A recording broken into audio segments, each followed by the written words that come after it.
अनुराधा वैदिक एस्ट्रोलॉजी में आप सबका अभिनंदन। आज हम वृषभ राशि की एक खूबी पर बात करेंगे। वृषभ राशि का जो चिन्ह है, सिंबल है, वो एक बुल यानी कि एक बैल, या इसको हम भैंसा भी कह सकते हैं, वो है। उसके बारे में, बैल के बारे में हम जानते हैं कि वो बहुत मेहनत कर सकते हैं, वो बहुत पेशेंट है, धीरे धीरे लेकिन अच्छे से काम करने में बिलीव करता है, और उनको बहुत जल्दी गुस्सा नहीं आता है। ये सारी बातें तो हमें मालूम है, लेकिन एक साइंटिफिकली प्रूवन बात ये भी है कि बैल जो है, यदि उसको हम उसके समाज से या जिन लोगों को वो जानता है जिनके साथ, जैसे यदि आपका कोई पेट भी हो, या कुछ लोग जो एनिमल हस्बेंड्री में काम करते हैं, यदि वो किसी एक बैल को हटा के अलग किसी खूटे में बांध दे और एकदम सुनसान बियाबान जगह उसको रखे, तो वो बैल की जो प्रोडक्टिविटी है वो बहुत लो हो जाती है। इनफैक्ट ये देखा गया है कि वो बैल खाना पीना कम कर देता है। उसकी यदि वो एक मादा है, तो वो उसकी, या और उसका दूध आता है, तो उसकी दूध देने की जो क्षमता है वो कम हो जाती है। उसको डिप्रेशन सा होने लगता है, और उसको बीमारियों से ग्रस्त होने के जो चांसेस हैं वो भी होने लगते हैं। तो ये जो उनकी खूबी है कि वो बहुत एक सोशल सर्कल में रहना चाहते हैं। वो अपने जान पहचान के जो बैल हैं या जो जानवर हैं, या जिन मनुष्यों को वो जानते हैं, उनके बीच रहना चाहते हैं। वो हम सारे लग्नों पर कैसे देखें? सबसे पहले हम मेष लग्न से शुरू करें। तो मेष लग्न वालों के लिए ये द्वितीय भाव है। द्वितीय भाव आपके लिए खाने का भाव है, और आपके लिए पढ़ने का भी भाव है। तो क्या होगा कि जब आप खाना खाने बैठेंगे, आप ये पसंद करेंगे कि आप चार लोगों के साथ बैठे, दो तीन लोग तो मिनिमम होने चाहिए, ताकि आप अच्छे से खा सकें, और आप वहां अच्छा फील करें। यदि यदि यही आपको अकेले रोज रोज खाना पड़े, तो आप देखेंगे कि आपकी खाने की जो क्षमता है, या जो आपकी भूख है, वो धीरे धीरे मरने लगेगी, या आप कम खाना शुरू करेंगे, और आपको वो समय अच्छा नहीं लगेगा। द्वितीय, आपका ये पढ़ने का भी भाव है। तो आप अकेले ही पढ़ें, लेकिन आपको लगना चाहिए कि आसपास लोग हैं, तब आपकी पढ़ाई जो है वो ज्यादा अच्छी होती है। यही आपको एक कमरे में अकेले महीने दिन पर दिन बंद कर दिया जाए, तो कहीं आप जितना पढ़ सकते हैं, शायद उतना ना पढ़ पाए। अब हम चलते हैं टॉरस लग्न वालों। तो वृषभ लग्न वालों के लिए ये बैल जो है वो आप खुद को रिप्रेजेंट करता है। आप जब चार लोगों के बीच में होते हैं, तो अपने बेस्ट होते हैं। आप अपने आप को सिक्योर फील करते हैं, और वहां आप बहुत अच्छा काम करने में, चाहे जो काम आप करना चाहें वो आप कर सकते हैं, क्योंकि वो आपके हेल्थ को भी बताता है। तो आपका हेल्थ तभी बेस्ट रहता है, मेंटल और फिजिकल, जब आप लोगों के साथ इंटरैक्ट कर रहे हैं, लोगों के साथ उठ बैठ रहे हैं। अब हम आते हैं मिथुन लग्न वालों के लिए। मिथुन लग्न वालों के लिए ये द्वादश भाव है। द्वादश भाव टिपिकली ये बताता है कि भाई आप एकांत प्रिय हैं। और अब ये टॉरस साइन में आ गया, जो कि बता रहा है कि आपको एकांत अच्छा नहीं लगता है। तो आप यदि किसी आध्यात्मिक कोर्स के लिए भी जाएंगे, तो आप देखेंगे कि भाई मैं एकदम सुनसान बियाबान जंगल में जाना नहीं चाहती, या जाना नहीं चाहता। मैं ऐसी जगह जाना चाहता हूँ जहाँ की बहुत सारे लोग आते हैं, और सबका ग्रुप जहाँ काम होता है, जिसके कारण सबका अध्यात्म स्ट्रांग होता है। एक दूसरा, ट्वेल्थ हाउस जो है वो आपके खर्चे का भी भाव है। तो आप खर्चा किस पे करेंगे? अपने आजू बाजू वालों पर, या जिनको आप बहुत प्यार करते हैं, जिनके साथ आपका बहुत अच्छा तालमेल है, जिनको आप बहुत अच्छे से जानते हैं। हम सभी ये बोलेंगे कि भाई खर्चा तो हम ऐसे लोगों पर ही करते हैं जिनको हम बहुत अच्छे से जानते हैं। ट्वेल्थ हाउस चैरिटी का भी भाव है। तो आप किनको चैरिटी देंगे, किनको दान देंगे? आप उन्हीं लोगों को दान देंगे जिनके बारे में आप अच्छे से जानते हैं। ऐसे ही संस्था या ऐसे व्यक्ति को आप दान देने में हिचकिचाएंगे जिनके बारे में आपको कोई ज्ञान नहीं है। बहुत सारे लोग मतलब किसी संस्था, ऐसी संस्था को दान नहीं देते जिनके बारे में उनको बहुत सारा नॉलेज है। वो अज्ञान दान देते हैं, या बिना कहे दान देते हैं। लेकिन यहाँ आप उन लोगों को देना पसंद करेंगे जिनको आप अच्छे से जानते हैं। हैं, या अपने प्रियजन पर ही खर्चा करना पसंद करेंगे। अब हम कर्क राशि वालों पर चलते हैं। वो आपका एकादश भाव है। एकादश भाव आपको क्या बताता है? एकादश भाव आपके फैमिली एंड फ्रेंड्स को बताता है और आपके सोशल सर्कल को बताता है। तो आपका सोशल सर्कल, कोई भी जिस ऑर्गेनाइजेशन के आप पार्ट हैं, वो कैसे ऑर्गेनाइजेशन के पार्ट होंगे?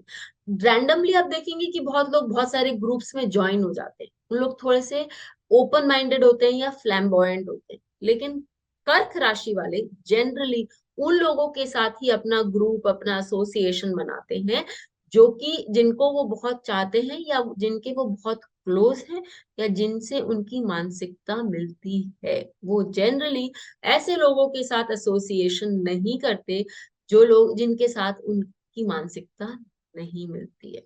और वो अपने आप को एक ग्रुप का भी पार्ट बनाना चाहते हैं, अकेले वो नहीं रहना चाहते, क्योंकि 11th house is social circle.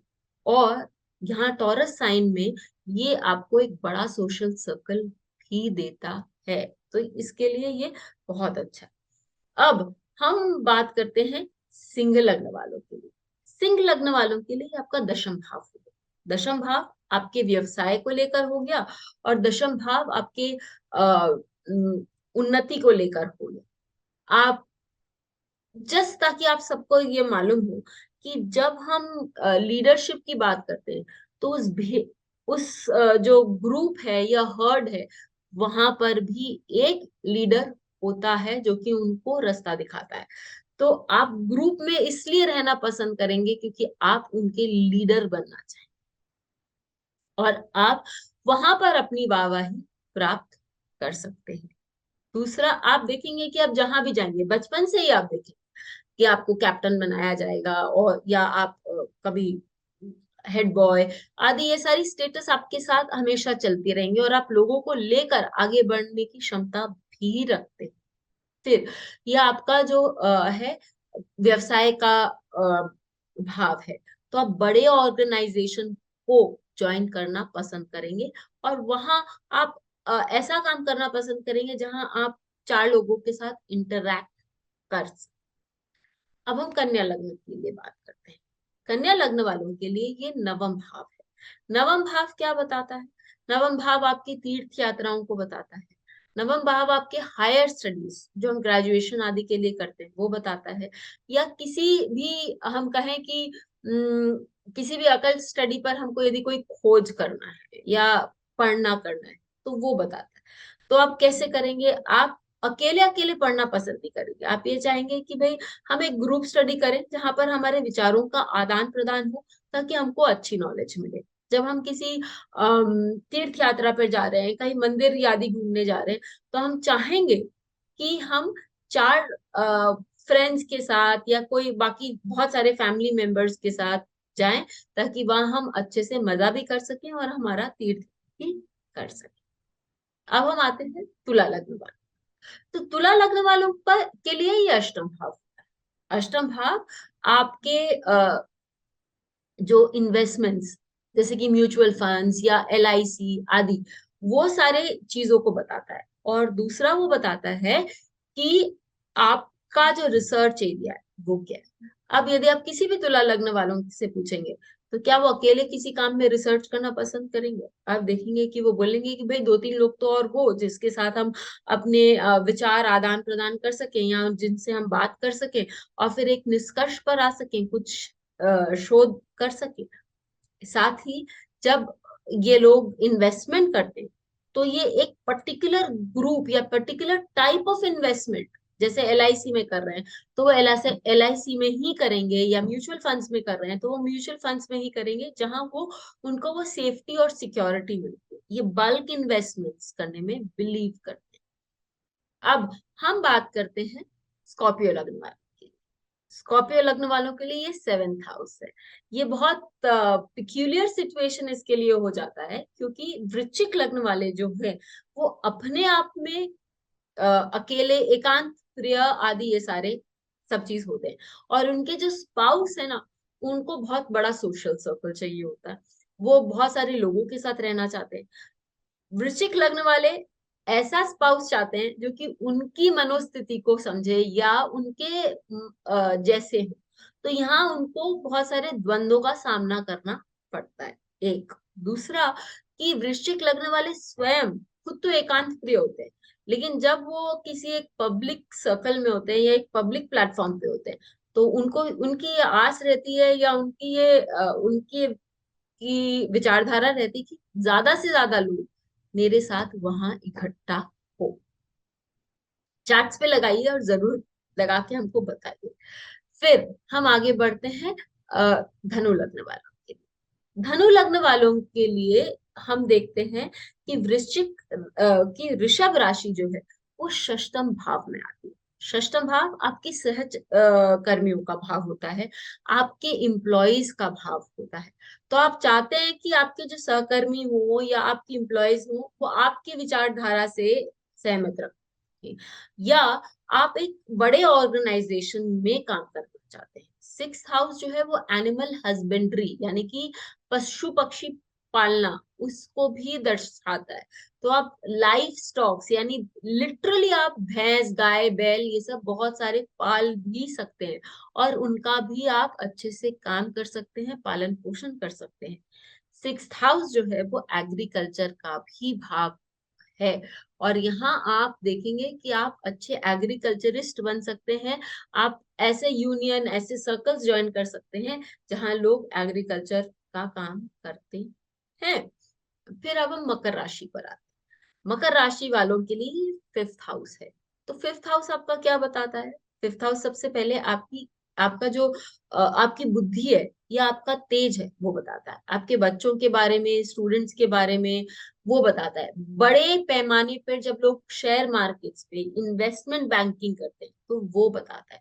तो ये सारी चीजें जो है आप कर सकते हैं। अर्थात कैसे करेंगे आपको एक पब्लिक प्लेटफॉर्म चाहिए जहां, या आपको अपने इंटेलिजेंस को दिखाने के लिए चार पांच लोग चाहिए जहां पर आप लोगों को बता सके, दिखा सके, वहां बहुत हैप्पी एंड कंफर्टेबल है।